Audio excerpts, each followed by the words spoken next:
all you have to do is poke your head out the door of your house, and you can feel that times are different, times are changing, times feel darker, right? You don't have to look too far to find evidence of this, right? And I believe more than ever in these dark days, it is imperative that you and I are crystal clear and we know who we are as daughters and sons, for the 1% of the men watching.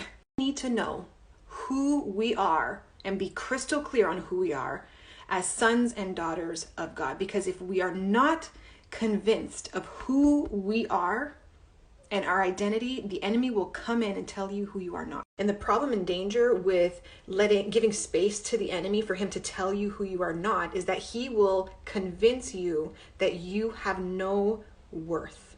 And if you have no worth, then you don't show up to the world with anything to give. And that's a danger. That actually goes against what God wants us to do, is be a light on a hill. And so I pray that we would find ourselves as daughters just like Mary. Mary, who, when she opened up her home and Jesus came in, she saw the value in Jesus.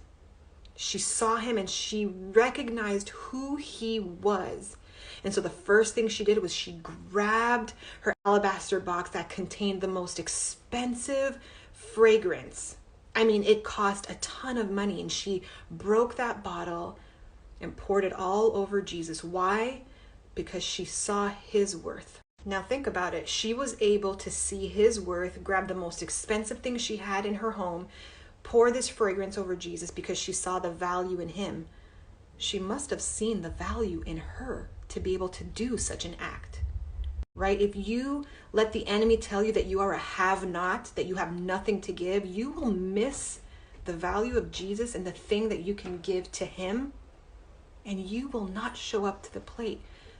But if you can see the value in Jesus, you will see the value in yourself to be able to give. You can get a healthy sense of worth in yourself if you can see the worth and the value in Jesus. And once you connect those two together, you will be able to give, you will be able to receive, and you will show up to a really desperate and dark world out there like a lamp on a hill, doing exactly what God called you to do. So as daughters and sons, don't give space to the enemy to tell you who you are not, when God has given you a long list of who you are in him. You are a daughter, you are a son, you have treasure, and you have something of value to give. So show up.